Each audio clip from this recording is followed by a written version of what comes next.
Straight Shooter with Stephen A.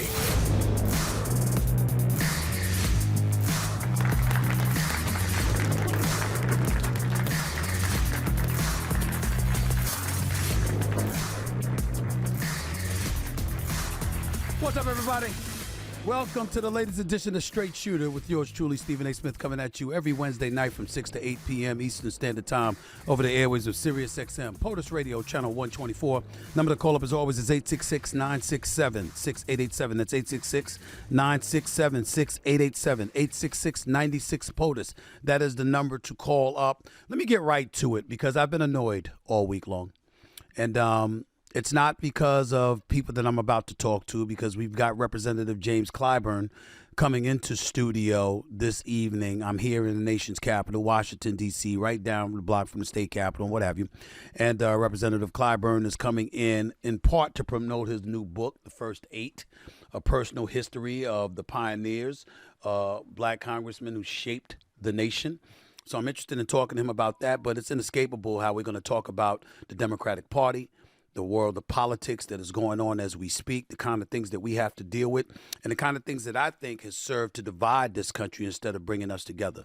Now, I'm not living pie in the sky, and I don't have an attitude, particularly here in the nation's capital in front of a live studio audience. I don't have this kind of attitude where I'm living in a fantasy world, not recognizing that division is a part of life, that people have different beliefs, different ideology. They walk around thinking and feeling the way that they want and the way that they believe. And sometimes that's diametrically opposed to fellow American citizens. Nobody is oblivious enough to know that that kind of stuff doesn't happen.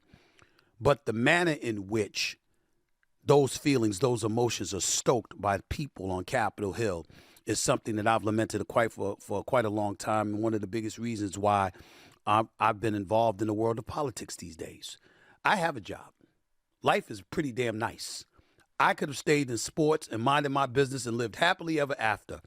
But as an American citizen, as a black man, as a voter, somebody that's concerned and prides myself in being a conscientious observer, I look at the things that divide our nation and I get really, really perturbed over it, to say the least. And Donald Trump's reaction to Rob Reiner and his wife being killed, allegedly by their son over the weekend, is the latest kind of stuff that I'm talking about. Understand that we've got more important issues going on. I'm certainly not trying to imply that two individuals being murdered, heinously I might add, by their own son, allegedly, is not important. I'm certainly not trying to imply that. But that's going to affect the lives of them and their families. What we're talking about here with the Affordable Care Act and the subsidies is tens of millions, if not hundreds of millions, of American citizens. You've got a situation where the Affordable Care Act and the subsidies that were implemented during COVID, it reaches an expiration December 31st. As of January 1st, premiums are expected to rise sky high. And there are an abundance of Americans that's going to have a very, very difficult time paying for that. And what we see on Capitol Hill is a bunch of nonsense that's been going on. And I'll get into all of that in a second. But if I'm going to bring up the word nonsense, the first order of business is to start off with the president, who I will openly admit has pissed me off. And the reason he's pissed me off is because he's made life difficult for people like myself who are inclined and downright anxious to talk about the issues and say yay or nay to it. How do you feel about his performance on the economy? How do you feel about inflation in this day and age and what it's looking like right now? Is there an impending recession, or are we already in one? What about immigration? What about border security? What about the use of ICE in order to sort of support his goal? What about safety in the streets of America? What about the jobless rate? What about unemployment reaching about 4.6%, which is the highest it's been since 2021? What about this money that was supposed to be coming into this country, courtesy of all of these pledges you received, and whether or not that was going to come to fruition, generating in excess of trillions of dollars, which was going to help fuel the economy while also dissipating that $38.4 trillion debt that we're supposed to be trying to trim down. What about those things? Those are issues. Wouldn't you say those are issues worth talking about? I'd say those are issues that worth talking about, but we don't get to talk about that. Why? Because he had the Epstein files that obviously were relevant in people's eyes to some degree, so much so that some members of MAGA turned against Trump with that. Originally, his attitude after campaigning on it, by the way, after campaigning on releasing that stuff, you know what it was going to be about? Hey, it's no big deal. What's the big deal? It's really not a problem. Why are you guys so fixated on this? Until MAGA folks got involved and said, wait a damn minute. You did campaign on this. This issue is important to us. We want those files open. And then after much resistance, all of a sudden we learned, after our votes on Capitol Hill, that eventually it will be released this month. Not immediately. We'll take a look. We'll see. We'll grab hold of it. We'll see what we want to redact or whatever, and then we'll sit up there and we'll put it out there for you to see. I can't wait to see how much stuff is blacked off. But that's a different subject to another day. To Rob Reiner and his wife, allegedly brutally murdered by their own son. Even had Kevin Frazier from Entertainment Tonight come on this show and said there was rumors and reports about their throats being slashed. Originally, we heard about a $4 million bond for their son Nick to be let out of jail. And then we heard bond was revoked and there is no bond. He's going to have to stay, and he's going to have to stay in jail for the foreseeable future. And before the bodies got cold, excuse my expression. I'm not trying to be inappropriate here. I'm trying to accentuate the seriousness of how vile, how disgusting, how belligerent, how petty our president can be. This man, the 47th president of the United States, puts out this tweet 2 days ago. I'm going to read it to you. Quote, very sad thing happened last night in Hollywood. Rob Reiner, a tortured and struggling but once very talented movie director and comedy star, has passed away, together with his wife Michelle, reportedly due to the anger he caused others through his massive, unyielding, and incurable affliction with a mind-crippling disease known as Trump derangement syndrome, sometimes referred to as TDS. He was known to have driven people crazy by his raging obsession of President Donald J. Trump, with his obvious paranoia reaching new heights as the Trump administration surpassed all goals and expectations of greatness. And with the golden age of America upon us, perhaps like never before, may Rob and Michelle rest in peace. Classless, tasteless, asinine, disgusting, all of those things are appropriate, something people are hesitant to say about the president these days. Now, I'm a person that's been on the record, and I have been raging against the Democratic Party that I've had nothing but disgust for over the last couple of years because of their strong leaning towards woke and cancer culture and the extreme left. And for those who had a problem with me taking that position, let me stay here in front of the cameras, in front of the live studio audience. I could give less than a damn. I don't care. Because to me, the vast majority of American citizens, even when you don't get what you want, the vast majority of American citizens are not on the fringes. They're towards the center. Not totally, but they're towards there. Reasonable conclusions, a willingness to compromise, and understanding that everybody doesn't get to get everything they want. Because all of us don't think the same. We're not from the same DNA. We don't have the same proclivities. We don't have the same preferences. We don't have the same likes. We don't have the same beliefs. And that's okay. Because in a country like the United States of America, which is supposed to be a gorgeous mosaic, one of the elements that we lean on is a level of understanding that we have towards and respect towards one another for the fact that you might be different than I am. And something might be more important to you than it is to me. You might care more about the economy than I do. Somebody else might care about abortion more than somebody else. Somebody else might care more about the border than somebody else. Somebody else's priority might be safety in the streets. And because all of those things are going on, you have to have a level of sensitivity towards those things and understand and appreciate the differences. But it's easier to accept, in my estimation, when you are dealing with folks on Capitol Hill who get that, and to make sure that they disseminate that kind of message so they don't cause chaos and disruption and mayhem in the streets of America while they're on Capitol Hill. Remember what they did during the shutdown, don't you? 43 days. government employees furloughed or laid off, let go, and those who were kept weren't being paid. Weren't being paid. But the politicians were being paid. So the people who were elected officials, assigned, I might add, assigned to work on Capitol Hill in a productive enough fashion to avoid shutdowns, these same people didn't do their job.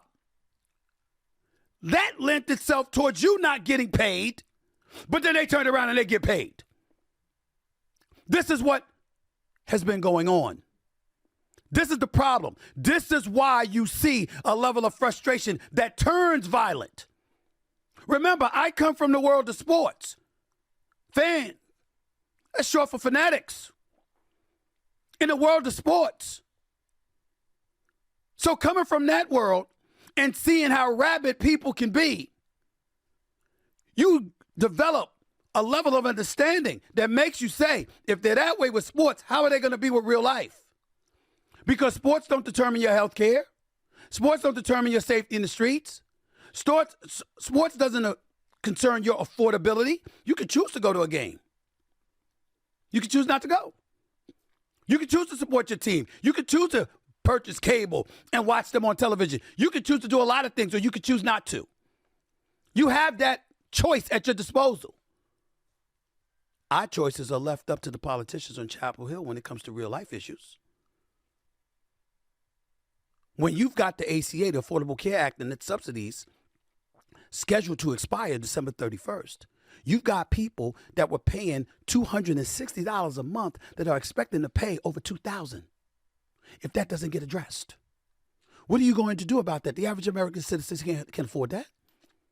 They can't afford that kind of discrepancy. They can't afford that spike. But instead of talking about these things, instead of making sure you negotiate these things to get these matters resolved, we've heard about all of this other stuff. And now you've got Trump issuing quotes like this to a point where, okay, Marjorie Taylor Greene, even she had to speak out against him. Rob Reiner and his wife were tragically killed at the hands of their own son, who reportedly had drug addiction and other issues. And their remaining children are left in serious mourning and heartbreak. This is a family tragedy, not about politics or political enemies. Many families deal with a family member with drug addiction and mental health issues. It's incredibly difficult and should be met with empathy, especially when it ends in murders. How about Representative Thomas Massie? These are both Republicans now. In fairness to the GOP, everybody's not falling in line with Trump the way that they were doing the first few months of his return to the White House. Representative Massie, regardless of how you felt about Rob Reiner, this is inappropriate and disrespectful discourse about a man who was just brutally murdered. I guess my elected GOP colleagues, the VP, and the White House staff will just ignore it because they're afraid. I challenge anyone to defend it. Another representative, Mike Lawler. This statement is wrong.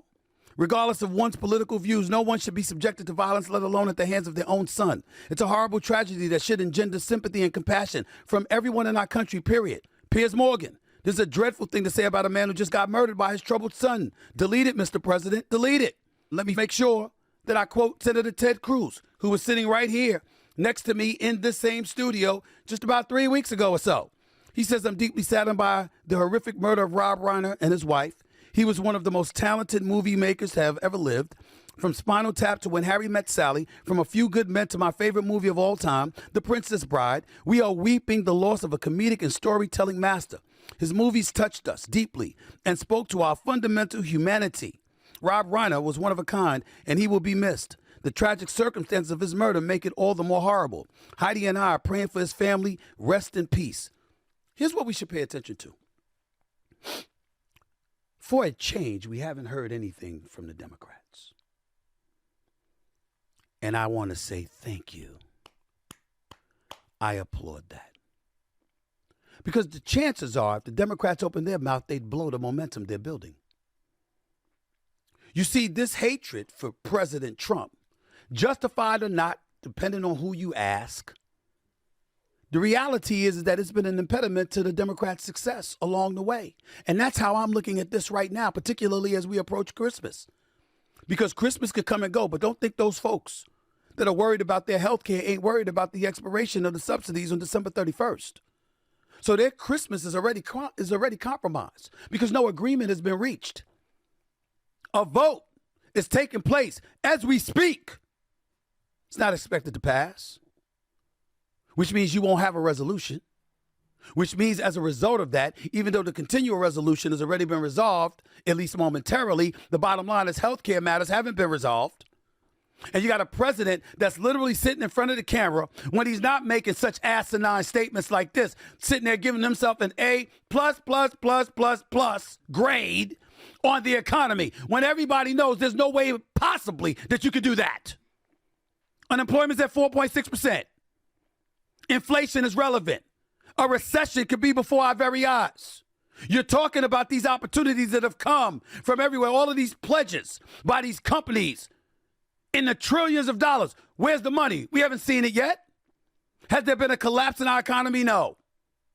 But has there been a flourishing economy? We can't say that. Can't say it at all. And yet you sit here and you give yourself a grade, and if people believe it enough and hear it enough and what have you, I guess that some people will embrace that mentality. You're the Democrats. Here's the point. Shut the hell up. Don't say anything.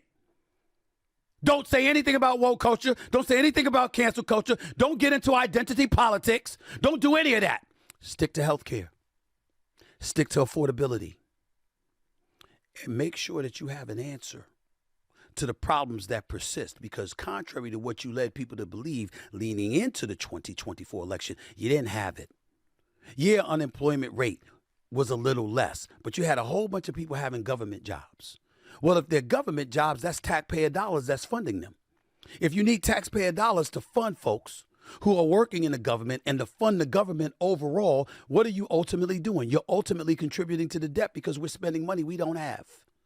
And by spending money that we don't have, where does that lead us? That lead us to another election where they're talking about the deficit, and we're talking about the mismanagement of money, and we're talking about American citizens having to suffer because future generations, our children and our children's children and our children's children's children are going to have to pay the price for what you mismanaged. What you mismanaged. And that's both sides of the aisle. So that's how I look at this, ladies and gentlemen. That's where I'm coming from with this. And for those out there that's going to look at me, Stephen A., who the hell is he? You know what I mean? You living quite well, Stephen A. Man, I was broke. Where were you the first 45 years of my life? Don't come to me when I start making a little paper and then chide me. You weren't around when I was growing up in Hollis, Queens.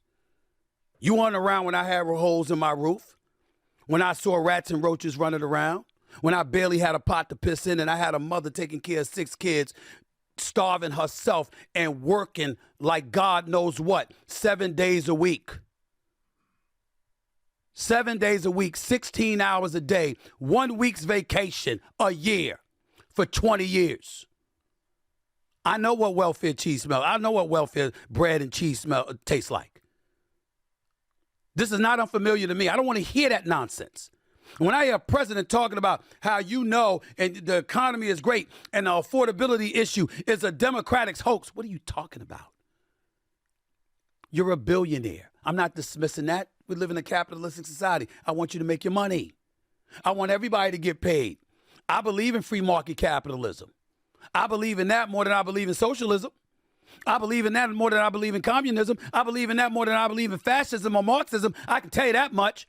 I believe there's only one philosophy that works. I believe in capitalism. Do I believe there should be some government oversight in terms of making sure that people are operating on the up and up instead of fooling the system?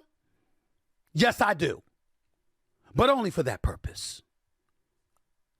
In a world of capitalism,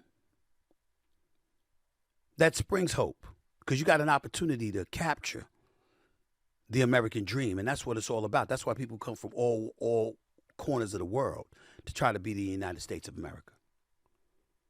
But what's life going to be like when you get here?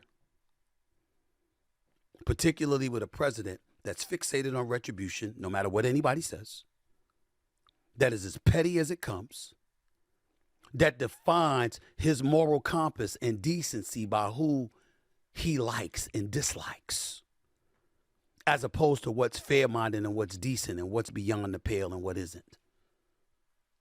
These are the kind of questions that we have to ask ourselves. And for once, I don't have a guest in the first hour, which means the lines are open right now. 866-967-6887 is the number to call up. That's 866-96-POTUS. Between that and this live studio audience in front of me, I'm going to have a whole bunch of people that's got some questions. And Lord knows I've got some answers. I'm not saying this is what you're going to like, but I have them. I have them, at least from my perspective. You are listening live with Straight Shooter with Stephen A. right here in the house, live from the nation's capital, right down the block where these folks are voting yet again without reaching a resolution on health care. So if I sound like I got an attitude, figure out why. Do that in a break. We'll be back with more in a minute. Stephen A., Straight Shooter in the house. Back with more in a minute.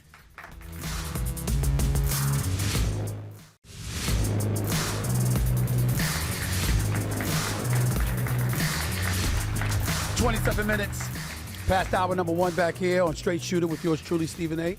Coming at you every Wednesday night from 6 to 8 p.m. over the airwaves of Sirius XM POTUS Radio, channel 124. Number to call up as always is 866-967-6887. That's 866-96-POTUS. Before I go to the calls on the line, I've got some studio audience members here wanting to ask me questions. So I'm going to go to y'all first. Hello, introduce yourself and please ask your question. Hi, I'm Jane from D.C. You recently said that you think Michelle Obama would easily win the Democratic nomination and maybe even the presidency if she ran. What role would you like to serve in her cabinet? None. I have no desire to serve a role in Michelle Obama's cabinet or Barack Obama's cabinet for that matter. I respect and revere our former president. I think Michelle Obama is the greatest first lady in history. I absolutely revere her. But in the same breath, the only reason why I would want to, first of all, if I was involved in politics officially, in terms of being in somebody's cabinet, it would be my own. I'd run, and I'd be determined to win. And if I'm not running, I'm going to sit in the exact seat that I'm sitting in right now, raising hell, because I do that well. So I would choose that. I would choose that role. I want to be somebody giving the directives and making sure people are executing my vision of what I think my administration in this country should be, not deferring to somebody else's vision. But I do believe that as knowledgeable and as smart and as gifted of an orator as she is, that Michelle Obama, I think that women would come out in droves voting for her. I think that women are obviously a very, very strong electorate whose support she would have. And I think as a result of that, that would propel her to heights unseen. But clearly she doesn't want that challenge. I did have an issue with her saying that America as a country isn't ready. I think she is wrong. I think she's dead wrong. And I say that respectfully. But the reason why it doesn't sound that way is because I'm saying it respectfully, but with a bit of irritability. I'm sick and tired of men being blamed for certain things that we don't deserve to be blamed for. Hillary Rodham Clinton won the popular vote over Donald Trump in 2009 by 2.9 million votes. That's us not being ready? I don't think that's us not being ready. Kamala Harris was the Democratic nominee for the presidency of the United States of America in 2024, who brags about receiving nearly 75 million votes, the most of any Democratic candidate in history. Is that the country not being ready? Or is that you campaigning wrong to at least a little bit, 107 days, etc.? Governor of New York is a woman. The governor-elect of New Jersey is a woman. The governor-elect of Virginia is a woman. The former Speaker of the House, who is revered by most politicians on the left, is a woman, Nancy Pelosi. There's too much evidence that has shown that this country has evolved, and that when you think about men, I think most of us have come to the conclusion that women are pretty much smarter than us, more civil than us, incredibly capable of leading. And I resent the fact that anybody would imply otherwise at this stage and point in our country's history, because I think we've proven that that's wrong. You don't have to win a presidential election to prove that. And when Representative Clyburn comes in here, I'll ask him to his face, because we disagree based on his public position about that as well. I do not agree with them at all. I think it's a cop-out. And Michelle Obama can prove me wrong anytime she wants to. Run. I dare you. And watch how many people will come out and vote for her. She will win the Democratic nomination in a cakewalk. Nobody out there would beat Michelle Obama right now? Nobody, at least on the Democratic side. What you going to do on the Republican side? Do I believe she could beat Marco Rubio or J.D. Vance? Yes, I do. Trump is a different animal because you have people that want to support him, just don't want to admit it. And so as a result, they might vote for him but would never tell you. They'll just go to the polls and vote. But J.D. Vance or Marco Rubio, I think people will publicly display their support or lack thereof for either candidate. And I think Michelle Obama would have a chance to win. Okay? Thank you so much. Let me go to Corin in Ohio. You're live with Stephen A. How are you? What's up, Stephen? How you doing? How about yourself, man? How you doing, my man? How's everything? Thank you for calling. Good, good. Yeah, so my question is about, it's called cultural equity. And I feel like your entire career, you've been very proud black man. You promoted African-American athletes. You highlighted the discrepancy in coaching and the front offices. You talked about having a black billionaire owner in the NFL. It's well past time for that. So you've been very, very pro-African-American your entire career, 30-year-plus career. But you come out and you say obvious things that have been wrong with the Democratic Party. You ask Jasmine Crockett some very real questions, especially now those questions have been raised now that she's running for Senate, about how the way that how she's gone about her career so far, how will that help her and her constituents in the future? Why do you think that when that happens, all the things that you've done in the past can be thrown away that you've done for African Americans, and then you make a couple comments that are, that can be seen as true or at least are up for debate, a very lively and real debate.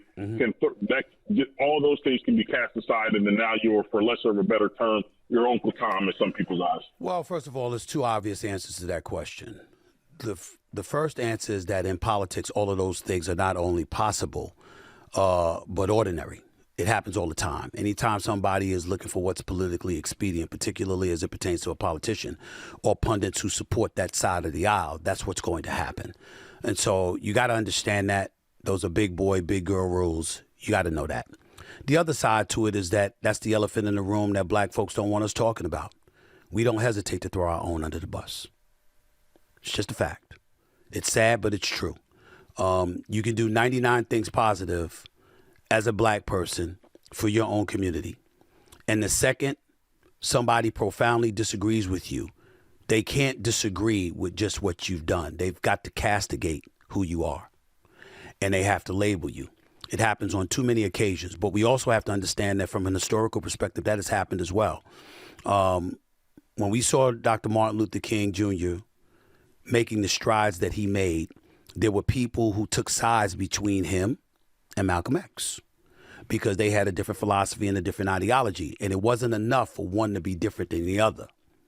One had to be too angry, too acerbic, not the right voice for our people. The other was too soft and weak and came across as an Uncle Tom and stuff like that. This is what they said about our black leaders.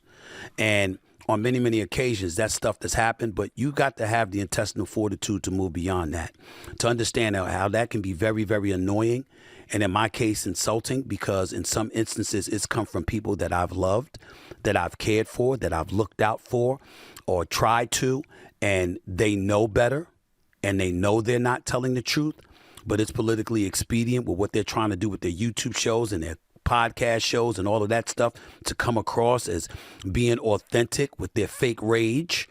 You have to be able to stomach that. Everybody can't stomach what I can stomach. People forget that when it comes to me, and I'm looking at my audience as I say this, people forget that my background is in journalism, that I've spent the first 20 years of my life being a print journalist. They forget that when you're trained as a journalist, you're not trained to have friends. You don't want enemies, but you're not trained to have friends. You're literally supposed to be in pursuit of the truth. And in pursuit of the truth, whatever comes with it, whatever level of venom, vitriol, or whatever comes with it, you have to accept that because you're not there to be liked. Think about White House reporters historically covering the White House over the years in Capitol Hill. Think about some of the things that were said about them. Think about when they'd be on the Sunday morning shows. Think about when they had to answer critics or whatever. And then they shoved it off their shoulders like nothing. Why? Because they knew they weren't there to be liked. They were there to report an inch as close to accuracy as you can possibly get with all of these spin doctors and everybody else. building walls to prevent you from getting as close to the truth as you'd like it to get. Think about what President Nixon said about reporters and other people doing Watergate. Think about what the Reagan administration said about folks covering the Iran-Contra affair. Think about what happened with George W. Bush when he was swearing up and down no new taxes before he provided new taxes. Think about Clinton and the Monica Lewinsky scandal. Think about George W. Bush, when he went to war, and think about, Saddam Hussein and how, you were going after him when he wasn't really supposed to be the target. And so much stuff that we heard about the late Dick Cheney and some of the decisions that he made, et cetera, et cetera. List goes on and on and on, where vitriol and insults and all of those kind of things were thrown out there to insult people's character. Where they made a mistake with me is that I can take it and I can give it back. And I can take it and then say nothing and keep on going on. Jasmine Crockett was a perfect example. I apologized to Jasmine Crockett, but people mistook what I was doing. What I apologized for was because Trump's reaction in the aftermath of some of the things that I said, and people making the assertion that I contributed to him insulting her as a lady when he called her low IQ. For that, I sincerely apologize, because I don't want to contribute to those kind of insults going in the direction of any lady or any human being. But what I did when I spoke on her, I stand by that to this very moment. I simply asked a question. Is calling the president a piece of shit on television going to help you? At the time, you had 766,000 constituents. You still have that. But I said, you are a smart woman. You are accomplished. You are a lawyer by trade. You have a license to practice law in Texas and Arkansas as well as federally. And if you remember my words weeks ago, what did I say? Why aren't you thinking about the Senate? 766,000 people in your district. But if you run for Senate, there's 31 million people in Texas. There's only 2 state senators. One of them would be you. What about that? And sure enough, here we are. Who's running for Senate? So people forget that. And as a journalist, as somebody who was trained as a journalist, you have to remember that and march forward. Because it ain't about what people say. It's also about what you do. And as long as I got this microphone and I got these cameras and I got this reach and I've got my own voice, as I said weeks ago, I will say again, I'm not going away. So you're going to have to deal with it whether you like it or not, and trying to act like something happened that didn't happen. Let folks who aren't as conscientious as me or just want to come out with their fake rage, acting like they're making noise about something which is really much ado about nothing. I'm going to sit up here and do this show. They talk about folks like Representative Clyburn. I have him come in the studio. They talk about folks like Senator Ted Cruz. I had him in studio. They talk about people like Speaker Mike Johnson or Jim Jordan, okay? I've had them on this show. They've talked about Governor Shapiro or Wes Moore or Spencer Cox or Hakeem Jeffries or Madeline Dean and people like that. I've had them all on this show. There are people who talk, and then there are people who do. And in my case, I talk and do. Period. That's my response to that. Appreciate the call, though. Anything else, Corin, before I let you go? Thank you for your call. Appreciate it. Go ahead, buddy. I know you got a question. Studio question from this gentleman right here. Tell us your name and ask your question. I'm Owen from Washington, D.C., and I have to ask, who has the worst hot takes, Donald Trump or Skip Bayless? I can joke about this because Skip Bayless know I'm having fun with him. Skip Bayless is a noted sports analyst who used to work at ESPN, got me started on First Take. I owe a lot of what I've achieved to him, and I'm grateful to him. He and I are still friends to this very day. Then he left for FS1, offered him a lot of money, and he was there for years before he stepped away from that just a few months ago. I would tell you that the worst take has been from Skip Bayless, who said that Tim Tebow was more clutch than LeBron James and Kobe Bryant. Now, there's something wrong with that man. Something wrong with that man. But that's all in fun. There's no question that the worst takes have been from President Donald Trump because he religiously engages in hyperbole. He will bloat his statistical data. He will bloviate about things that he is doing when it's not official that he has done it. Just like, for example, I've ended 7 wars. Well, we're still waiting for Russia, Ukraine to end. You talked about bombing Iran, and obviously that appeared to be the right thing to do, and I'm sure the Jewish community doesn't have any problem with that, considering how they serve to really, really finance terrorists and what have you, and they've got their proxies, whether it's Hezbollah, Hamas, or anybody else. But we still, even after the bombing, even after the war between Israel and Hamas essentially has ended with how Israel just destroyed the Gaza Strip and what have you, and Benjamin Netanyahu reduced that place to rubble, we still find ourselves just recently reading in the newspapers how Tehran is still financing folks, and they refuse to backtrack from who they are and what they stand for and how they're committed to wiping Israel off the face of the earth. And so when you take those things into consideration, what do you mean stuff has ended? What do you mean stuff has been resolved? You're clearly in pursuit of a Nobel Peace Prize. Who told you you deserve that? It's not finished yet. The job is not finished. And I think the thing that we should all be alarmed about is how often the president talks as if the job is completed. It's not. We're still waiting for these results to reach fruition. When you talk about the state of the economy, we appreciate the fact that it's not a collapse. But inflation and threats of a recession have been something that we've been hearing a lot about over the last few months. You doing business overseas. Let's remember what Marjorie Taylor Greene said about him, which I thought was very profound. You campaigned on America first. When have you been about America first over these last few months? You're overseas more than you're here. She wasn't speaking in a literal sense, but she was speaking about his actions. We've seen you go over to the Middle East. You come back with a jet from Qatar. And all of a sudden you're building a ballroom on the White House grounds and all of this other stuff. Okay, you got to do all of these things. Fine. I'm not going to sweat all of that. But what's happening to the American economy?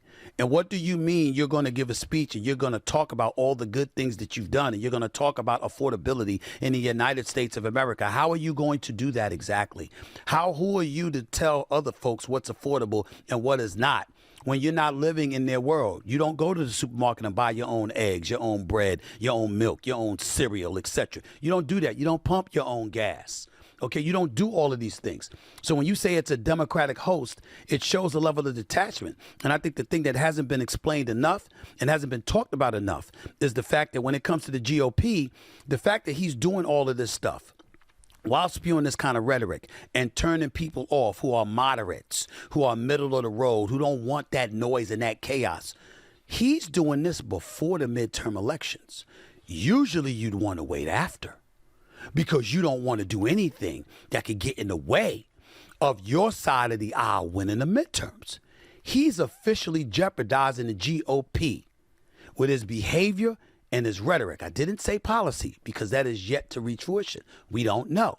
But with his rhetoric and his behavior, his juvenile tendencies, he's jeopardizing the GOP along the way, because it's reminding folks from 2020 of what they didn't want to deal with then and what they're not going to want to deal with now. Now, that doesn't mean they're going to hand it to the Democrats, because the Democrats don't have leadership as far as most people are concerned right now, meaning a definitive candidate to lean on.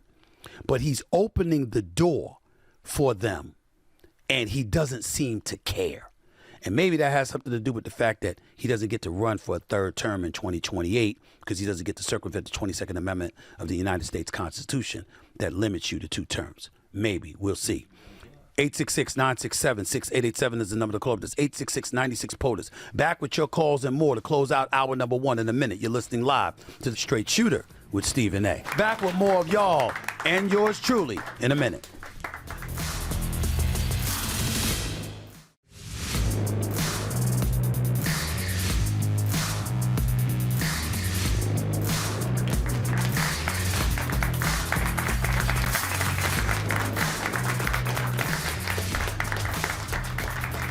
Minutes past hour number 1. Back here on Straight Shooter with yours truly, Stephen A. On the Straight Shooter with Stephen A. Smith Show. Courtesy of POTUS Radio, Sirius XM, channel 124, 866-967-6887 is the number to call up. That's 866-96-POTUS. Some point in hour number 2, he's on Capitol Hill right now, voting about the GOP planned health care bill. Representative James Clyburn out of South Carolina coming on to promote his new book.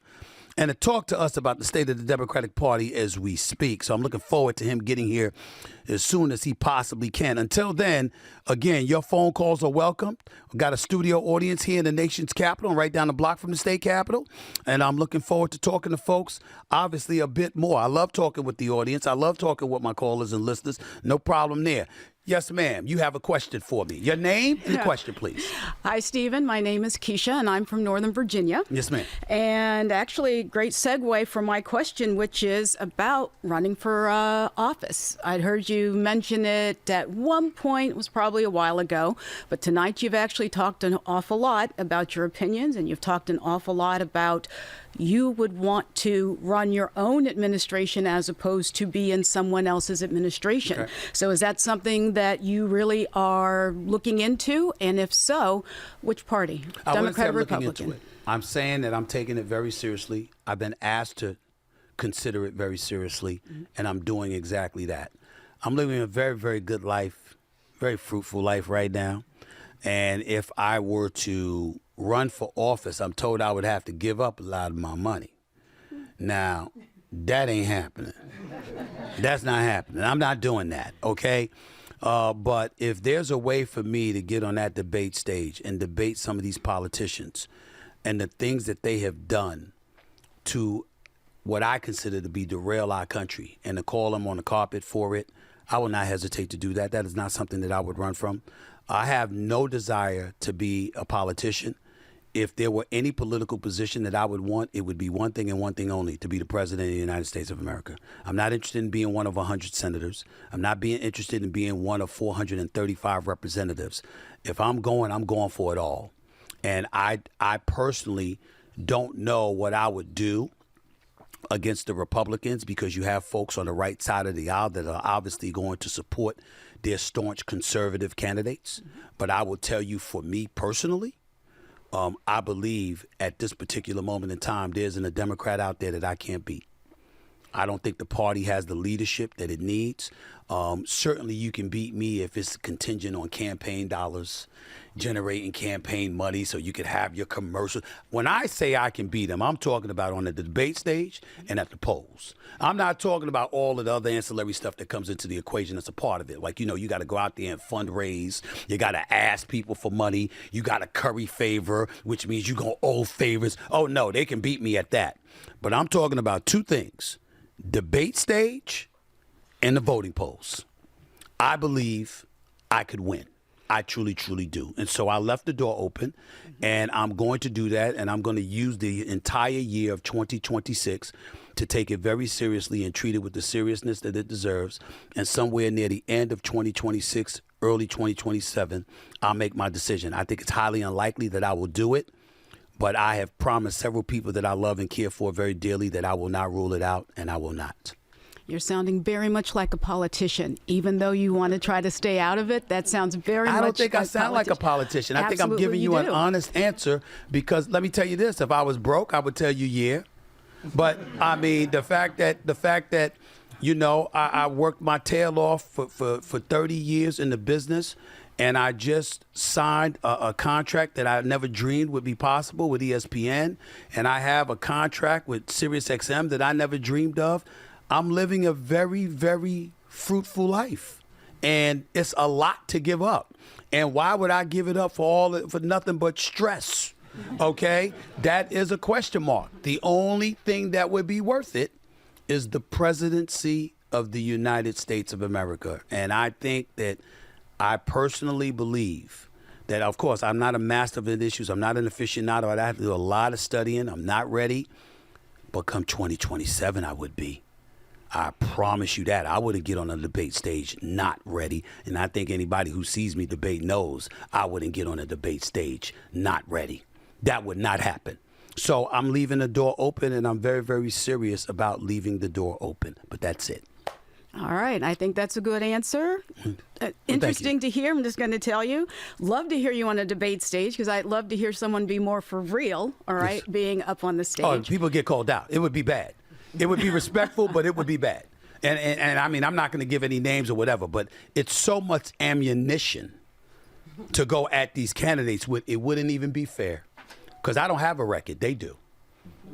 See what I'm saying? So it's open season, and it would really be bad for some people to sit across from me on a debate stage with some of the things these politicians and these potential candidates have done. Well, I'd be Appreciate looking the call. forward to it. Thank you so much. Thank you so much. Let's go back to the phones. Let's go to Will in Missouri. You're live with Stephen A. What's up, Will? Yeah, I know why women tend to be more mature than men. You want to hear it? I'm not sure I want to hear it, but I will. I can sum it up in one sentence because I know how people mature.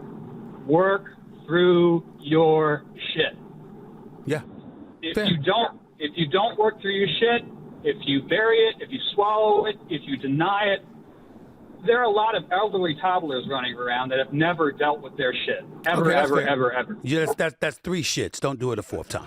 Okay? But I get where you're coming from, Will. I appreciate your perspective. Thank you for it. I'm just not sure that's gender driven. I think that both women and men could be accused of that part. That's my only thing that I would say. I think that men have said that about women, accurately so, and more women have said that about men, and that's definitely accurately so. But I appreciate the call, Will. Thank you so much for the call, all right? Let's go to Micah in Philly. You're live with Stephen A. What's up, Micah? What's going on, Stephen A.? So my question is, on your last take, you mentioned that Donald Trump's, I guess his positions are starting to push away moderate people. As a 35-year-old married with two little girls, and I'm also a black man, I'm also a veteran, I can sit here and tell you that is not the case from my experience. From and your I want to know experience. where you're getting that information from. Excuse me? Anybody would tell you that in this day and age about the moderates. They've written out, read the articles. It could be the Washington Post. It could be the Wall Street Journal. It could be the New York Post, the New York Daily News. It could be the LA Times. It could be the Financial Times. It could be the Wall Street Journal. It could be anything. It could be Fox News. It could be MSNBC. There are concerns. The Republicans themselves say they have those concerns. I've had Republicans come on this show and say that they have those concerns. They believe in him, but they believe that his rhetoric and his behavior is an issue that turns folks off and reminds them of what was through the whole social justice era of 2019, 2020, and they don't want to return to that kind of chaos. And then you see him in office, and when you want to focus on what he's doing with the border, when you want to focus on the economy, when you want to focus on safety in the streets, when you want to focus on these things, he does something to rile up folks to make them say, is that really, really necessary? We don't need that kind of behavior in the office. Because remember, the presidency is a statesman's position. It's a statesmanship position. The governors of each state, the mayors of each state, you're basically running your respective states. The government, you're talking about the federal government, but you're supposed to have 435 congressional figures, along with 100 senators who recognize their constitutional duties to assist in keeping the president in check so you don't have an autocracy or an autocratic society, along with our Supreme Court, along with the federal courts, etc. Everybody has a role to play. And so when you have a situation where people are questioning whether that role is adroitly being played, combined with how he has acted in terms of being a loose cannon, you do have folks on the moderate side out there that says, damn it, because they may have lamented what was transpiring with the Democrats in terms of woke culture, cancer culture, etc. But they also don't want it to go to the extreme other side where your belligerence breeds chaos and an absence of peace in the streets is something they concern themselves about, and they blame you along with the other side. That's where that comes from. Quick, so does everybody not realize that this is Trump's last term? I got you. I'll answer that call at the start of hour number 2. We all do realize it's Trump's last term. Does he realize that it's his last term? That's the right question to ask, my brother. You didn't do that, Micah, but I forgive you. Hour number 2 up next. Straight Shooter with Stephen A. Don't go away. Straight Shooter with Stephen A.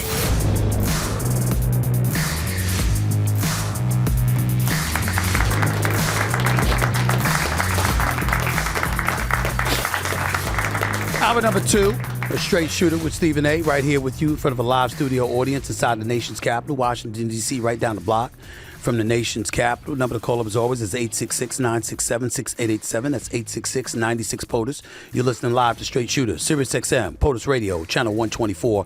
Before I get back to callers, along with folks right here in the studio audience, I'll get to you in a second. The GOP just passed some vote on health care. My producers want to hand me the story. I would tell you, don't bother. It's not necessary. It's not going anywhere because it's going to be dead in the Senate.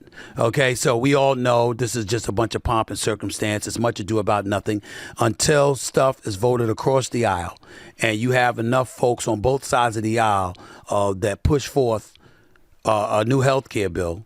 It's not going anywhere. And I think that the GOP ultimately will pay the price if indeed the subsidies for this Affordable Care Act, a.k.a. Obamacare, doesn't get resolved, whether it's a 1-year extension or a 3-year extension to extend the subsidies. If that stuff doesn't get resolved, no matter what the GOP says, I think they're going to bear the brunt of the blame because you've had ample opportunity to find a resolution and you haven't.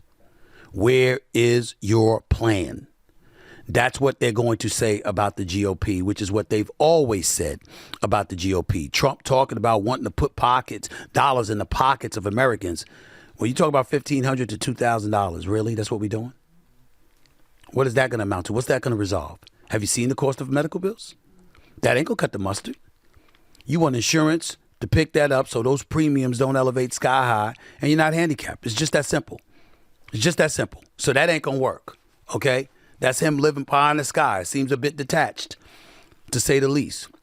But that's neither here nor there. Let's go back to our studio audience here, since I'm here in the nation's capital in front of some very, very lovely people. Always appreciate y'all. Thank y'all so much for being here. Sir, let me hear your name and your question. Sure. Brandon from Omaha, Nebraska. The question I have for you, with politicians beginning to campaign for the midterms, how do you feel? How do you think the Democratic Party should engage with young voters who are disengaged by sitting out or switching party lines in the previous election? You got to talk about affordability.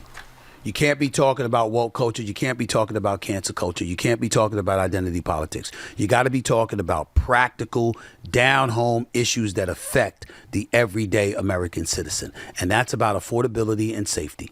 You have to focus on that. And if you don't do that, you're going to lose. It's that simple.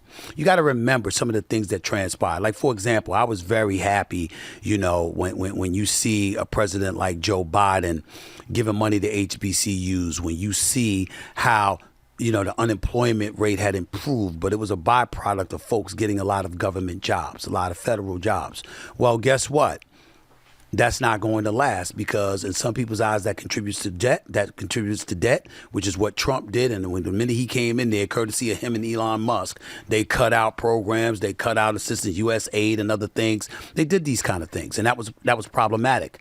And so now that you move forward, you got to remember what America is supposed to be about. It's a capitalistic society.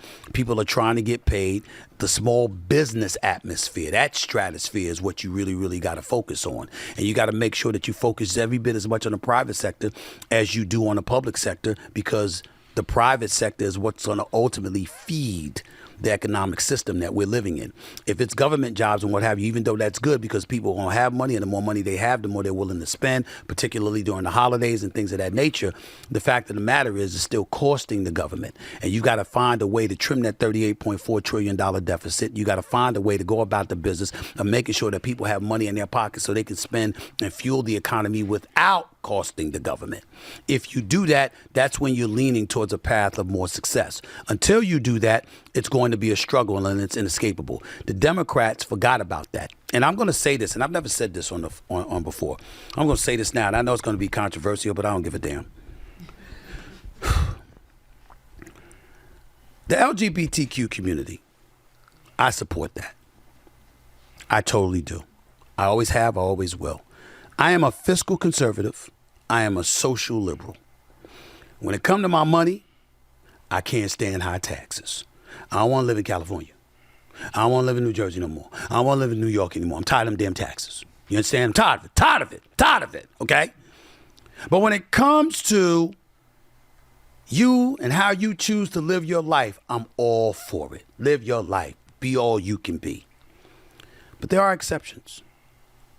When you're Kamala Harris and you're caught on tape saying that you support prisoners having sex changes, and it being funded by the government, which is what they were accusing her of saying, because obviously that's something that would be federally funded as opposed to something coming out of their pocket.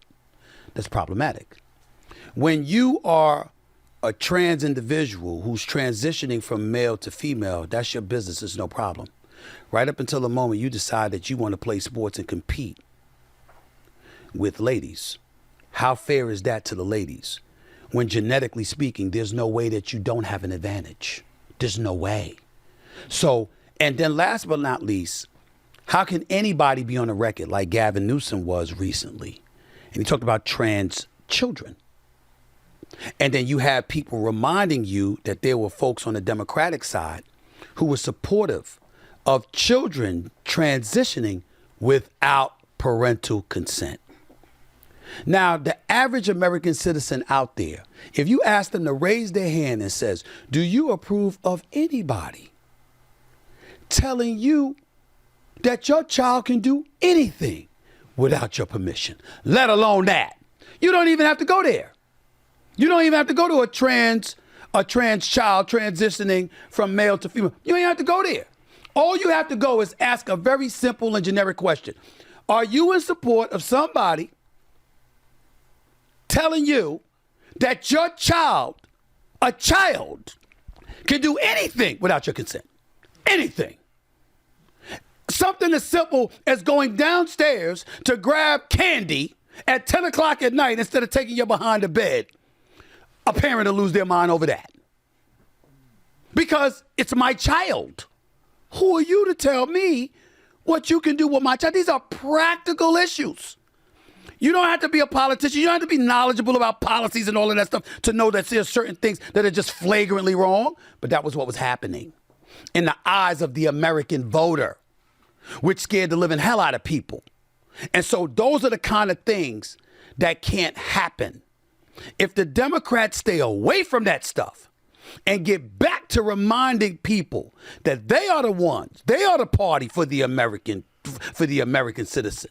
They are the party that cares about the impoverished and disenfranchised. They are the party that cares about uplifting the poor. They are the party that first gave you access, whether it's through civil rights, voting rights, or I forgot the act of 1968, I'm sorry. When you talk about those things, they're like, wait a minute. Hold on. Those are the things that gave us access to capital. That is what you need to be reminding people of when you talk about the future of Americans. When you start getting on a moral high ground and telling people how to live, now more so than ever before, you're going to lose the American voter, because the American voter has never been more belligerent as they are in this day and age. They do not want to be told what to do because they look at previous generations as having failed this country. With our deficit, with the deterioration of our society, what we do behaviorally, etc. They believe we have let them down. They ain't trying to listen. So us telling them what to do on a moral high ground ain't gonna work. But when you start talking money and affordability and safety, oh, they'll listen to that. They will listen to that. 866-967-6887 is the number. Call us 866-96-POTUS. You're listening live to Straight Shooter with Stephen A. Sirius XM, POTUS Radio, channel 124. He is here. Representative from South Carolina. 30 years plus from South Carolina. Representative James Clyburn in the house with yours truly. Right after this break. Don't go away.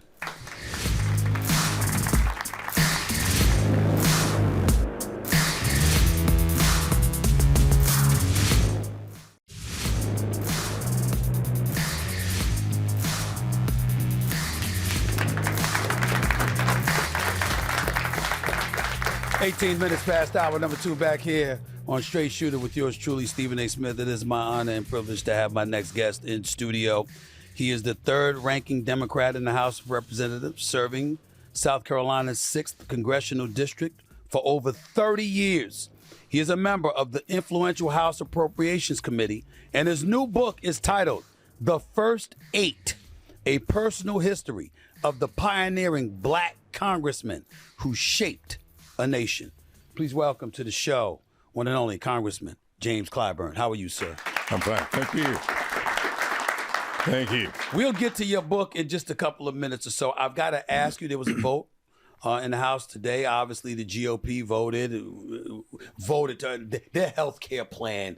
They voted it, but obviously a lot of people are anticipating it's going to be dead in the Senate.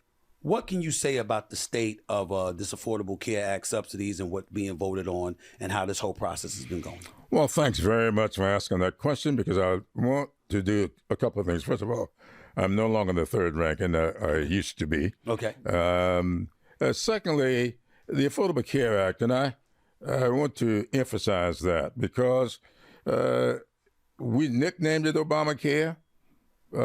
Someone decided to be a little bit derogatory when they started that. But we named that the Affordable Care Act because we wanted health care to be affordable and accessible for everybody. And so what happened today is that the Republicans put up what they would like to see rather than what some of their own members wanted to see.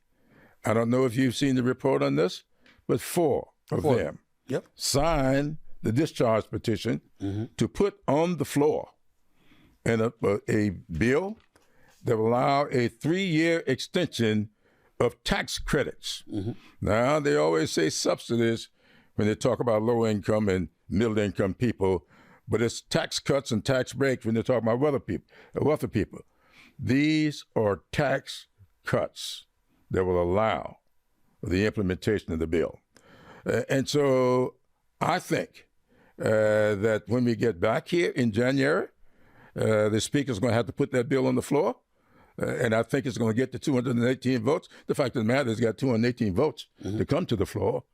And so we'll pass it. And it'll go over to the Senate. And I don't know what's going to happen when it gets to the Senate, but I will hope that at least 60 people over there will allow a vote on this.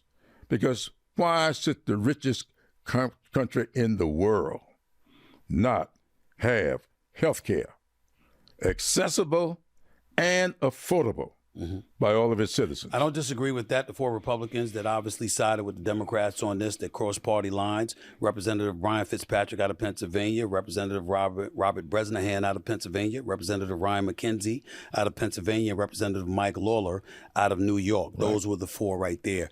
I get where you're coming from. What about the arguments that the GOP side would make that Obamacare, Affordable Care Act, as you would say, they named it Obamacare derogatorily, as you pointed out. They wanted it attached to the Democratic Party, but their belief is that it wasn't going to be sustainable, that it wasn't going to be affordable, that it was going to be far more expensive than the Democrats ever led on. Their argument has been and continues to be that they've been proven right. What do you say to that when we look at the situation with the Affordable Care Act as we speak? Well, nothing is free. Tax cuts for the rich are not free. Much more expensive than health care for the low income. So they got a problem if it costs money to provide health care, but no problem taking money out of the coffers, giving the wealthy, corporations, and individuals free. That's what they're doing. Not paying taxes. So your mentality is, and speaking not just for yourself, but for the Democratic Party, the belief is that, here they come and they want to give tax cuts to the wealthy. And you're talking about ultimately costing our government an additional $3 trillion. I think I saw the number. It was around that number. Well, if you could come up with $3 trillion for your side in terms of your agenda and what you want, how come you can't come up, whether it's $1.5 trillion or less, for the Democratic side in terms of addressing the Affordable Health Care Act, particularly when a lot of people from red states are using the Affordable Care Act? Absolutely. And as we say down in Gullah Geechee country, exactly. Exactly. Representative James Clyburn right here with Straight Shooter with yours truly, Stephen A. Smith. Let's get to this question. When you think about what the Democratic Party has been in recent years and where it is right now, how are you feeling? Not about being a Democrat, but about the state of affairs going on with this Democratic Party. A lot of people look at the Democratic Party right now and they question whether or not there's any true leadership. And do you have somebody that can really, really resonate to a point where you can end off knocking off whatever GOP candidate they throw out there? Well, you know, Hakeem Jeffries is our leader. Okay. He's an outstanding leader. And one of the things you ought to look for in a leader is who can create a climate within which we can find common ground for everybody to come to the table. That's why those 4 people signed on to that discharge petition, because Hakeem Jeffries has created a climate in our caucus, on the floor, to allow them the comfort that they need to come to the issue. For some strange reason, people want to judge leadership by how loud you can talk, by how dramatically you can cuss. That's not Hakeem Jeffries. And quite frankly, that's not Jim Clyburn. I do believe in making headway rather than headlines. And that's what Hakeem Jeffries has been around. Respectfully, here's where the problem lies. Everything you just described could easily describe the incumbent in office as we speak. Popularity, he's a populist. He can get loud, he can be a bit acerbic. He can do those kind of things. And you said people judge leadership in a certain kind of way.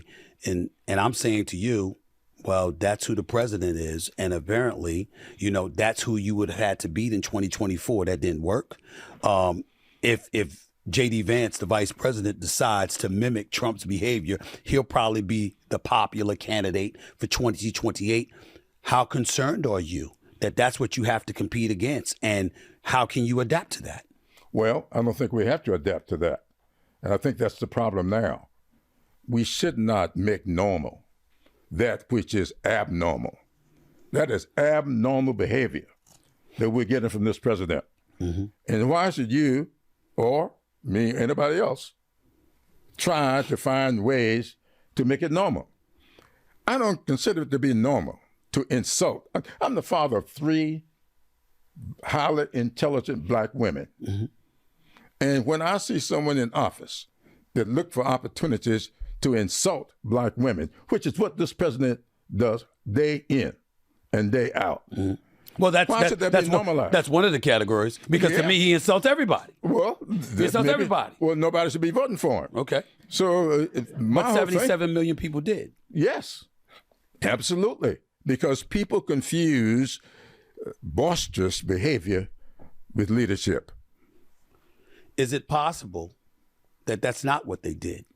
That instead what they did was look at the Democratic side and say they didn't like what they were getting because the Democratic side didn't represent what James Clyburn stands for. It didn't represent what others have stood for that are traditional members of the Democratic Party. They saw a change shifting within the Democratic Party that leaned a bit further left, that were deemed to be just as unreasonable as folks on the far right. And as a result, they chose what they deemed to be the best of 2 evils, per se. Well, the question is why they didn't see it. Maybe they couldn't get beyond gender. And our nominee happened to have been a black or African-American, Asian-American woman. Right. So it's one thing not to be able to get there. It's something else when the reasons you aren't able to get there are not normal and or not apropos. Well, let me say this, because I'm not going to say this behind your back and not say it to your face. I'm sitting right here in front of you. I emphatically disagree with what you just alluded to in terms of it might be gender driven. I think about Hillary Rodham Clinton getting 2.9 million votes more than Trump in 2016. I think about Kamala Harris getting nearly 75 million votes, the largest for a Democrat in history. I think about governors in New York, governor-elects in Jersey and recently Virginia. I think about former Speaker of the House, Nancy Pelosi, who was considered one of the most influential figures in our nation's history. I think about all of these things, and I say those things don't hint towards a gender-driven agenda where it's, okay, because she's a female, I'm not going to vote for her. Because I think if that was the case, Kamala Harris wouldn't have been immediately inserted, even though she had only 107 days to win the election. That's my opinion, and I certainly disagree with Michelle Obama when she said she doesn't think we're ready. I think we're very ready as a country to elect a woman because I think women, by and large, are smarter, more composed, more disciplined than the men have proven to be. That's my position. You don't feel that way? I feel that way. I just told you, I got 3 highly intelligent black women. I have 2. Who I have followed. Yes. I stayed married to the same woman for 58 years. Would not be where I got to be but for her. Mm-hmm. I believe all of that. But I also know that there are people, black and white, who will refuse to vote for a woman. I know that. And I think you know that. Now, the question is, when you got an electoral college vote, mm-hmm.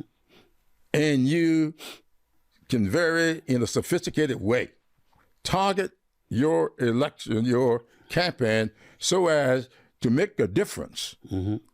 In the states that will yield electoral votes, which is what they did, mm-hmm.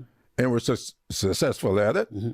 So Hillary Clinton got 3 million more votes than Trump, but she didn't get elected president. It's electoral college. Yes, and I'm just saying gender and race can make a difference in the electoral college, which is why I wrote this book. Okay. And this book will tell you why these 8 people, African Americans, except for one who chose to be an African American, mm-hmm. these 8 people lost their standing in the political community over the issue of race. Mm. Nothing else. So don't tell me that all of a sudden race does not matter. Historically, in this country, mm-hmm. it always has. I would never say race didn't matter. When you say race, I didn't utter a word. I'm talking about when you said gender. I was saying gender more so. All of them are men. Right. Okay. And at the time that they were elected, women were not allowed to vote. Why? Mm-hmm. If they're so intelligent, as you say, why were they not allowed to vote in the 1870s when these men served? Just because they were women. What inspired you to write this book now? All right, let me remind about the first 8, A Personal History of Pioneering Black Congressmen Who Shaped a Nation. What inspired you to write it in the year 2025? You've been in Congress since 1993. Why now? Well, this is my 3rd book. Okay, I'm just talking about this book. Okay. Okay. I'm just saying this book. I just want you to know I was writing before I got to Congress. I got you. So this book was driven by 2 things. The first, I undertook the effort because a group of people came to my office one day and asked me about these 8 pictures up on my wall. Okay. Who are they? And when I explained who they were, one of them said, well, I thought you were the first African-American to serve in Congress from South Carolina. And I kind of playfully said, no. Before I was first, there were 8. And I said to my staff later that day, I'm going to write my next book is going to be about these 8 people. Mm-hmm. And then when I got into about 60 or 70% into the book, the 2020 elections came. Mm. And then January 6th, 2021 occurred. Yes. And I said, the insurrection. Wait a minute. Absolutely. Yes. This book has got to be about more than informing. It has to be instructive. So I got back with my editor, and I got back with the publisher, and I says, we got to change directions with this book. Mm-hmm. So this book took on what I call a cautionary tale. Because when I used to teach history, I used to tell my students all the time, you study this history not in spite of the fact you may think it's boring. You study it because it's instructive. Anything that's happened before can happen again. Why do you hear people talk about the 1960s at the second Reconstruction? The only way you can have a second Reconstruction is for there to be a first Reconstruction. Right. And if you got a second Reconstruction, that means the first one came to an end. And so if the first Reconstruction could come to an end, as it did, the second one that people talk about from the 1960s, when I was hanging out in jails all over the South. Yes, you were. It could come to an end as well. And so this book, I wrote it to be instructive for people. Here is what is happening right before your eyes. Don't make these things normal. That's what happened. But when you say the word instructive, that's providing instructions on what to do to prevent something. So give it to us. I'm gonna use the line to make you smile. You're you're leaning on a pillow, and that pillow says the Black Eagle, the one and only, Joe Madison. Well, God rest his soul. And he used to say his favorite line was, "I'm gonna give it to you. I'm gonna bring it where the goats can get it." That's what he used to say all the time. So give it to us. When you're talking about being instructive, what are you instructing folks to do moving forward to prevent the 60s and prior from repeating itself? Well, let me just say, Joe Madison was one of my best friends. Yes, a great man. We were very close friends. Man. Yes. But he was not the first Black Eagle. Okay. Number 8 in this book, George Washington Murray, you will see he was referred to back in the 1890s as the Black Eagle. Yes, sir. And so anything that's happened before can happen again. So what I want people to understand, that in this book, you're going to find that the 3 most consequential things that happened to Black folks after the Civil War were each decided by a single vote. When Andrew Johnson started out to undo what Abraham Lincoln had done with the Emancipation Proclamation and what the Civil War had yielded, he was impeached by the House of Representatives. That impeachment was sent to the Senate, and the Senate failed to convict him by a single vote. If he had been convicted, then it would have stopped what turned out to be an effort about 8 years later in the election in the 1876 presidential election. Okay. The contest was between Rutherford B. Hayes of Ohio, Samuel Tilden of New York, and when the voting was over, in the Electoral College, you needed 185 votes. Tilden had 184. Missed it by 1 vote. And then Hayes had 165. There were 20 votes coming out of 3 states, 3 southern states, Florida, Louisiana, and South Carolina. 20 votes in question. If Hayes can get those 20 votes, he goes from 165 to 185 and would become president by 1 vote. The House couldn't figure out what to do because the election got thrown into the House of Representatives. So the House put together this 15-member commission.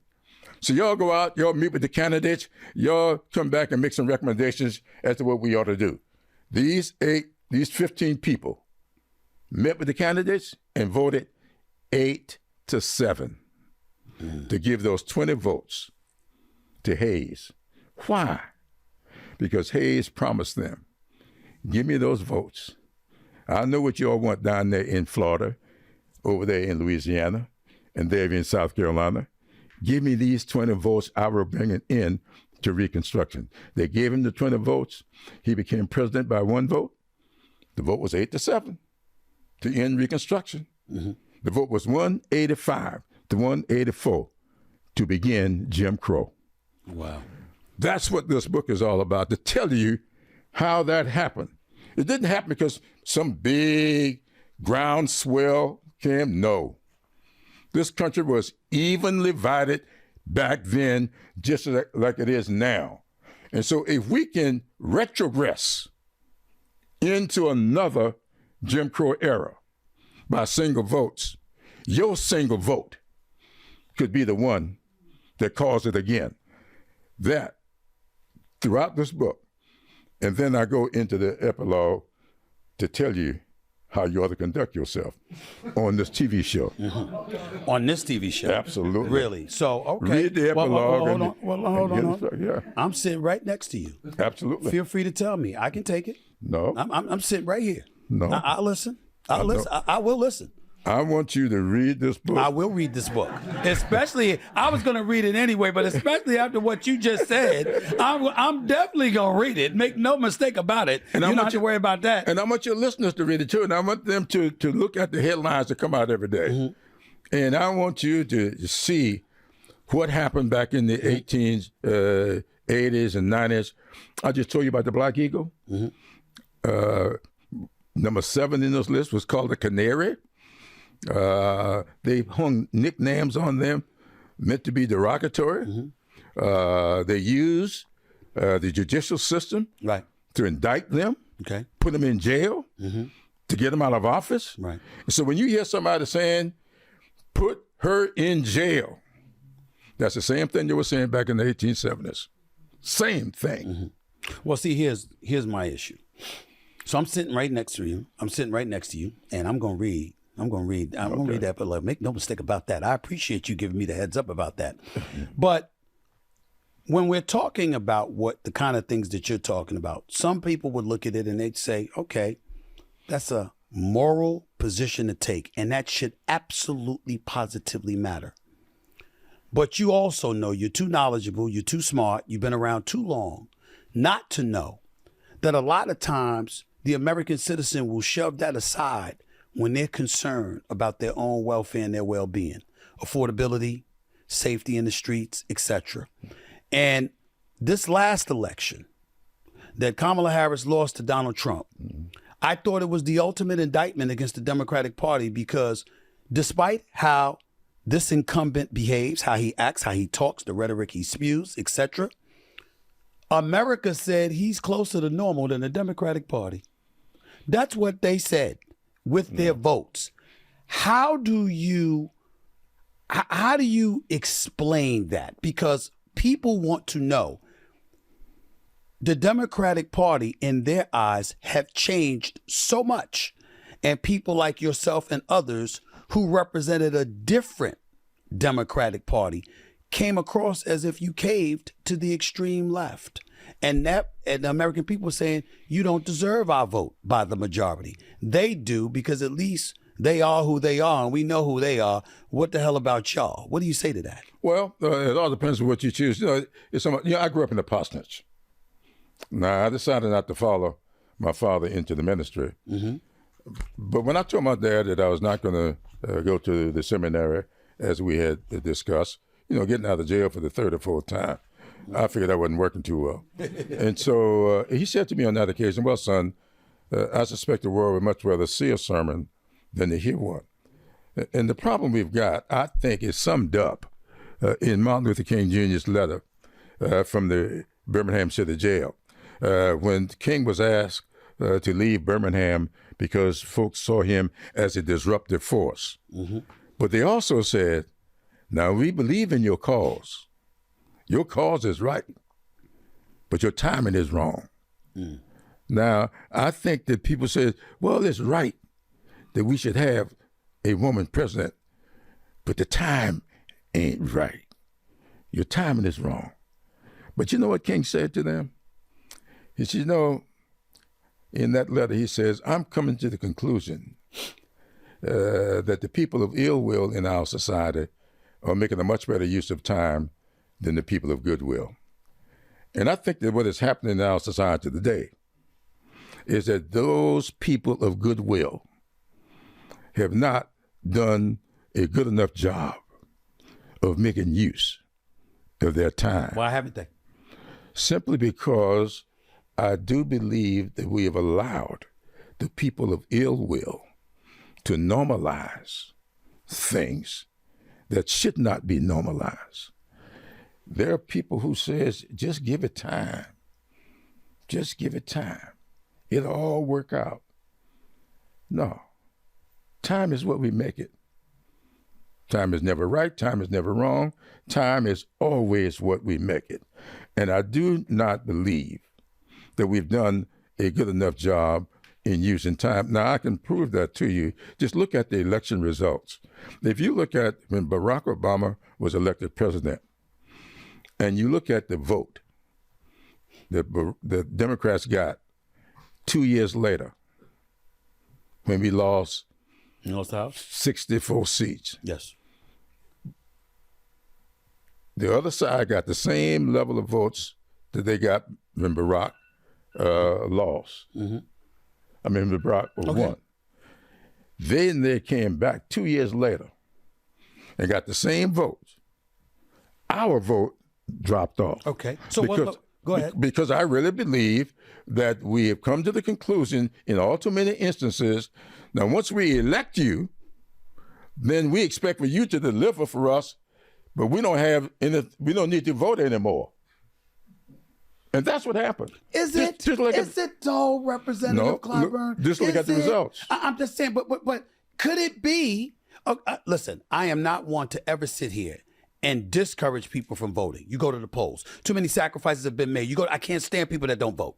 I have no respect for them.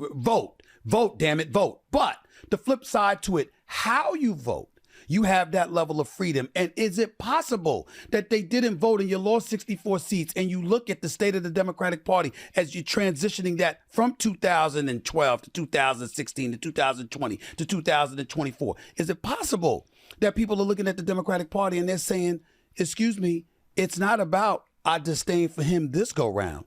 It's about what we don't like from this party. This party doesn't represent what it used to represent when it comes to representing the American citizen. There are people who have been accusing the Democratic Party of doing just that. Yeah, and you've been one of them. Yes, I have. But let me tell you this. If that were true, why did we get the result we just got in New Jersey? Why did we get the result we just got in Virginia? Well, I would answer that by saying they were preaching the right message. No. They weren't talking about the kind of stuff you were talking about leading into the 2024 election. What do you mean, like what? I'm just saying, identity politics, woke culture stuff. But the president says affordability is a hoax. He clearly is wrong. He clearly is wrong. I mean, we got. That ain't the only thing he's wrong about. He's wrong about a lot. Yes, I'm not denying that. So, but he's president. Okay. So he got to be president, I think, because the people of goodwill did not do a good enough job. Okay. And therefore, the people of ill will outworked us. Mm-hmm. And that's why we lost. Remember, when we passed the Affordable Care Act. Okay. And we lost because we allowed the other side to define what we had done. But Representative Clyburn, that's where I'm going. I'm saying when you say the people of goodwill allowed the people of ill will to do X, Y, and Z, you're talking about just the other side of the aisle. I'm talking about your side of the aisle too. There were people on your side of the aisle that wasn't deemed as having goodwill necessarily. What? They were going against the likes of you and others. They felt that y'all weren't being strong enough. Y'all weren't being as leftist as you needed to be. Because people mistake strength for boisterous. You know, if you yell loud enough, you call them names, you be boisterous, man, you sure enough give them hell. Well, the question is, what did we do? That's the question. I don't think I have to use profanity to be effective. I'm not gonna mention any names, but you got a governor in California, you got a representative in Texas, you got a representative in New York, along with various others that used similar language, and the Democratic Party didn't seem to have a problem with that. Oh yes, I've always had a problem with him. If I didn't have a problem with him, I would use it. All right. You never heard me use it. Right. Because I got a problem with it. Got it. Even with your own party. I try to conduct myself in office the way I want my grandchildren to see their elected official conduct themselves. Yes, sir. I'm not going to use words as a congressman from South Carolina that I want my grandchildren to be comfortable using when they go to first and second grade, if that be the case. Let me ask. So what I'm saying is, I believe that you all mistake loudness with proudness. You talking about me? Personally? You said anybody. Anybody. No, it sounded like you said me. I'm just sorry. I apologize. I'm just making good. There's another thing we sit down in Gullah Geechee country. A hit dog will holler. Representative Clyburn right here with your straight shooter with yours truly. You got, listen, you're viewed as a kingmaker. You got everybody knows that if it wasn't for your endorsement and your support of Joe Biden in 2020 heading into the South Carolina primaries, that he probably would not have won the election. As we fast forward to the year 2025, how do you feel about being recognized in that regard? How do you feel about Joe Biden's presidency? And most importantly, how do you feel about how he departed? Because I believe Joe Biden, when historians look back on what he did in office, when he passed the rescue plan that brought this economy out of the ditch, when he passed the largest infrastructure bill in the history of the country, bigger than Eisenhower's big interstate highway, it started a revolution and let's just say, an innovation in our water systems, our highways, people getting safe drinking water for the first time. He passed the Inflation Reduction Act and said that insulin, my late wife battled diabetes for 30 years. She lost that battle. She lost that battle after having 5 vessel bypass, a stroke, total kidney failure. She was paying $600, $700, and $800 a month for insulin. She was a 4-shot-a-day diabetic. Joe Biden says this country got the rights to insulin for $1, and we should not be misusing it that way. So we could put a cap on insulin for everybody on Medicare to $35 a month. Do you know what a difference that made? Huge. In the lives of people like my late wife? Mm-hmm. Now, she could afford the $600 and $700 a month. But people without insurance, people even with the Affordable Care Act, they couldn't. And Joe Biden did that. Joe Biden, the PAC Act, how many people you know? I mean, they were classmates of mine. Mm-hmm. They may have been classmates of your parents. Okay. Because I just had the 46th anniversary of my 39th birthday. And so, so I got grandchildren almost your age. Yes, sir. But look, when he passed the PAC Act, you know what the PAC Act did? The PAC Act went back and picked up all those soldiers coming back from the Vietnam War that were getting 5 and 10% disability when they were entitled to 95 and 100%. We did that with the PAC Act. You can go through Joe Biden's entire record, and it will be surpassed only by one modern president, and that's Lyndon Baines Johnson. But we all know. And the history is going to do that for him. But we all know, listen, Father Time is undefeated. Yeah. And it affects all of us differently. Yeah. He was on that debate stage against Trump June 27th of 2024. It was not a good look. No, it wasn't. It was not a good look. And that's what led to him departing and Kamala Harris getting the Democratic nomination. What one would ask is somebody as yourself, being as cogent, as lucid, as on top of his game as anybody, what someone would ask of you is that did you see a person that was ready? Did you see a person that needed to go? Did you have those conversations with him? No. Because even to this day, people ask that because the other side will say that was what they were willing to give the American people. And they'll use that as a tool to condemn the Democratic Party. They'll throw anything, they'll throw any kind of wool over your eyes just to get what they want. Now, we could easily accuse the other side of doing the same. Yeah. But nevertheless, they position the Democratic Party to be viewed that way. What do you say to that? I would say that they're right to raise those questions. You asked me, did I see that? No, I saw it when you just saw it. I didn't live with Joe Biden. Mm-hmm. He wasn't in my office. I wasn't in his office. I didn't see him every day. And when I saw that debate, I had the same concerns that everybody else had about debate.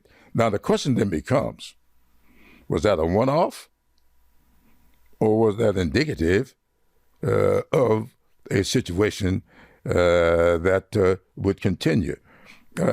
Look, how many of you in the audience have ever been looking for your cell phone and had it in your hand? I mean, that's indicative. It happens. Right. And so is that what happened to him? Or was that some condition that would last? Now, I think most people felt that it was a condition rather than a one-off. And I can understand that. But if you ask me, did I see that? Okay. Not until that evening. Before I let you get on out of here, because we only got a few minutes left, and I thank you for your time. I truly am honored to have you. I got to ask you this. The midterms are approaching. Yep. Next year. How are you feeling about your party, the state that it's in right now? And I know Hakeem Jeffries as a leader of the House. I'm talking about a candidate out there that has national appeal, that can galvanize the Democratic Party to go up against guys on the other side of the aisle. How confident are you feeling you guys will find that for the midterms and ultimately heading into 2028? Let me tell you, I'm as confident about that as I am about anything that I've ever encountered. I just came in this past weekend. I spent in Philadelphia. Last week and before, I've been in Tennessee, Kentucky. I did a podcast with Beshear, the governor of Kentucky. Yes. I'm getting ready to do a podcast with the governor of California. Yes. I'm on the phone often with the governor of Maryland. Yes. I'm on my way back to New York after the holidays, and I'm going to tell you, we've got candidates out there that I believe are waiting in the wings and waiting for the arena to be established. And I think the American people are going to be very, very pleased with the choices that we're going to give them. I like Westmore a lot out of Maryland. I like Josh Shapiro a lot out of Pennsylvania. I'm worried about Gavin Newsom with affordability issues in California. That's where I'm at with that with Gavin Newsom. And I think he's got a lot of questions to answer about what's been going on in the state of California in order for him to have a real viable chance. But I think Westmore's the real deal. I think Josh Shapiro is the real deal as well. Absolutely. In fact, I was on the stage. I shared the stage Sunday with Shapiro. Mm-hmm. I think he's an outstanding governor. Mm-hmm. I think he was an outstanding attorney general. And I think that if he were to make the choice, he would be an outstanding candidate for president. And so would Westmore. So would Gavin Newsom. So would Beshear. And there are others out there who I have not gotten the chance yet to share the stage with. But when I get back to New York, I will. Is there a female candidate out there that the governor of Michigan falls in that category? Okay, Governor Whitman. Whitman is an outstanding governor. Okay. Yeah. Okay. I just wanted to make sure you had female because I didn't want to leave out the female names. I didn't want to be accused of leaving out female names. Well, I'll be the last person in the world to leave women out of this because I have to go home. My last question to you is that this book, what are you hoping? Got about a minute left. What are you hoping we walk away grasping, holding on to, and ultimately learning from this book? Holding on to the fact that every single vote counts. And it's in this book. Holding on to the fact that we all have roles to play. These 8 people, all African Americans, one by choice. Mm-hmm. Only 3 of the 8 were ever enslaved. You had one of the most outstanding lawyers to ever walk the earth in Robert Brown Elliott, was one of these 8 people. The only genuine hero of the Civil War, Robert Smalls, was number 6 in this group. Mm-hmm. Know that they were different. They didn't agree all the time, right? But learn from this book the value of being agreeable. I gotta go. Show's over. I want to thank you for being here. Honored and privileged to have you. I've been an admirer of yours for a long time. I'm gonna watch my tone. I'm gonna watch everything moving forward because I want to make sure that Representative Clyburn is not displeased with me. And I want you to also know you're welcome back to the show anytime. Well, thank you so much. But make sure that the little children out there are also pleased with you. Absolutely. Be an example. Yes, sir. I have my instructions, ladies and gentlemen. Representative Clyburn, with yours truly. Honored and privileged to have you, sir. Until next time, ladies and gentlemen, happy holidays to all of you. Stephen A. signing off. Peace and love. Happy New Year. See you in the new year.